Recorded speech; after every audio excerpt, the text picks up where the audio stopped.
So we from the BJP repeat, and even now, let me add in, some of our members of parliament in Lok Sabha felt very threatened, and I'm saying it before you. I didn't imagine there will be a situation for me to say it.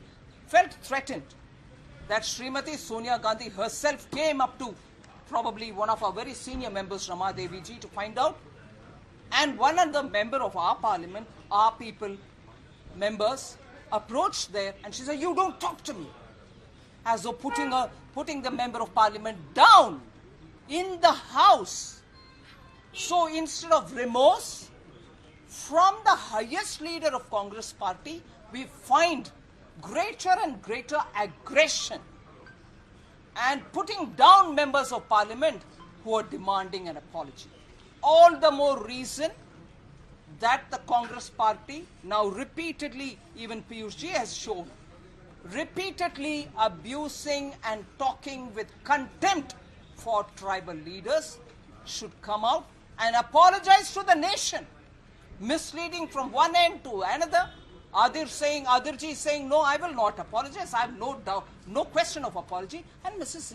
Srimati Sonia Gandhi is saying, "He's already apologized. I'm sorry, madam, you're misleading the country. Sonia ji, you're misleading the country. You're justifying abusing tribal lady who's now the president."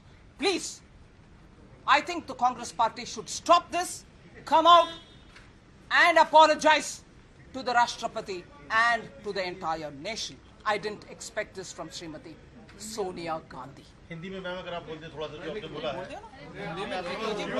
है एक सांसद वाली बात आपने कही थी, सांसद वाली बात आपने कही थी,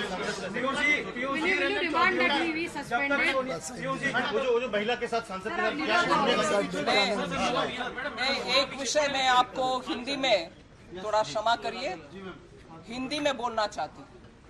मैं इस बहस में भाग लेने से पहले संस्कृत और हिंदी के एक पंडित जी नित्यानंद मिश्रा जी, जो सोशल मीडिया में भी एक्टिव है, उनसे भी एक बार कल रात को 10:30 बजे के करीब बात की और मुझे वो नोट भी लिखित में भेजे कि पाणिनि के रेफरेंस करते हुए मोनियर विलियम्स, जो संस्कृत का डिक्शनरी और थिसॉरस में उनका काम भी है, उन सबको कोट करते हुए बोलते हैं कि कॉमन सेंस इन हिंदी और इन संस्कृत सेज राष्ट्रपति ही सही वर्ड होता है, हिंदी में भी और संस्कृत में भी।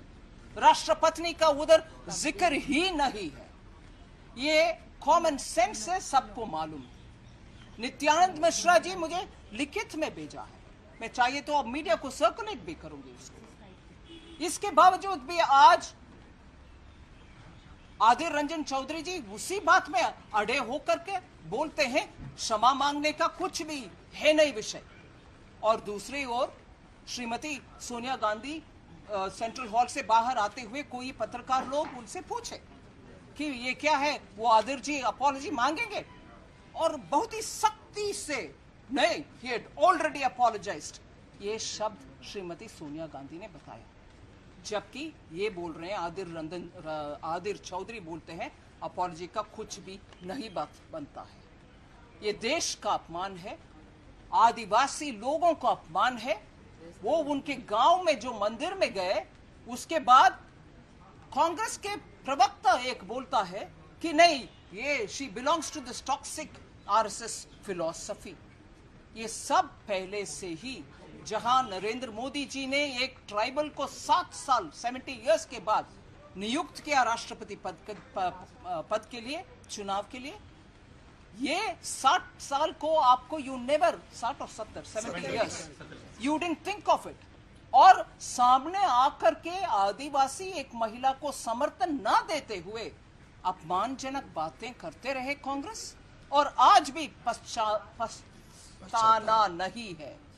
कांग्रेस के मन में इसके लिए कोई भी सेंस ऑफ पछतावनीय बात कोई नहीं बात कर रहे हैं, ऊपर से मिसलीड कर रहे हैं देश को। और एक विषय में जोड़ना चाह रहा हूं, हाउस में महिला हमारे सांसद के पास आकर के आज जब श्रीमती सोनिया गांधी ने बात की, उस समय कोई और भी सांसद बगल में आकर के क्या है, क्या हो गया, क्या बात हो रही है, ऐसे पूछने में you don't talk to me ऐसे करके दूसरे सांसद को ऑलमोस्ट थ्रेटनिंग आवाज से बात की है। ऐसे में दम खाए, ये मंत्रीगण भी बोल रहे हैं हमारे साथ, भारती पवार जी भी बोल रहे हैं। सो एक अपॉलजी नहीं है, दूसरा मिसलीड कर रही हो नैने आदिर ने अपॉलजी कर दिया, तीसरे बाकी सदस्यगण को भी ऐसे कठोर, ऐसे थ्रेटनिंग तरीके से बात भी करना, ये क्या तरीका है?